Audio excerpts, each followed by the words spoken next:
আল্লাহ বলে, বান্দা আমার মতো দয়ালু মনিব থেকে কেড়ে তোরে আলাদা করে দিল। মা গাররাকা,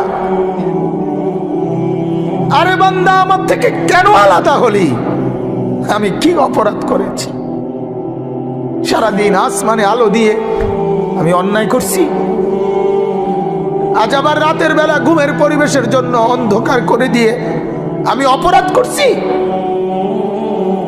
মা গাররাক, এই যুবক, তোমার কাছে তোমার মালিক অপরাধ কি করছে বল না বেটা, বল। কেন সেজদা করলি না ভাইয়া? আল্লাহ তোমার কাছে কি অন্যায়টা করছে? কি অন্যায়,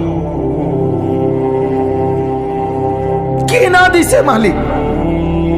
মা গাররাকা বিরাব্বিকাল কারীম। আল্লাহ বলেন, বান্দা কে রে তোরে আমার থেকে আলাদা করলো?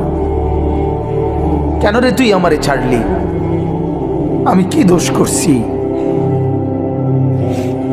হাদিসের মধ্যে আছে, লাইসা মিন ইয়াউমিন ইল্লা ইউরাদু আলা নবী সাল্লাল্লাহু আলাইহি ওয়াসাল্লাম আমালা উম্মতিহি গুদওয়াতান ওয়া আশিয়াতান। শোনো যুবক, আল্লাহর নবী বলেন প্রতিদিন দুইবার, সকালে একবার, সন্ধ্যায় একবার, আমার উম্মতের আমল আমি রাসূলের সামনে ফেরেশতারা পেশ করে। হায় হায়, নবীর সামনে তোমার নাম উচ্চারণ হয়, ফেরেশতা বলে, ইয়া রাসূলুল্লাহ, একটা সেজদা দেয় নাই, একটা সেজদা, একটা সেজদা দেয় নাই। আল্লাহর নবী তখন বলে, হায় আমার উম্মত, আমার 23টা বছরের দিবানিশির এই মেহনতের কোনো কদর করলি না?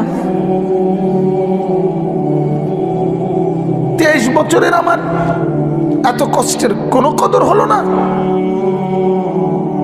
হাসরের ময়দানে নবী, দোস্ত শুনেন, হাসরের ময়দানে আল্লাহর নবী তার পিঠ দেখাবে, পিঠ, নবী তার পিঠ দেখাবে, পিঠ দেখায়া বলবে, উম্মত দেখ আমার পিঠ, চালনির মতো ছিদ্র ছিদ্র করে ফেলছি।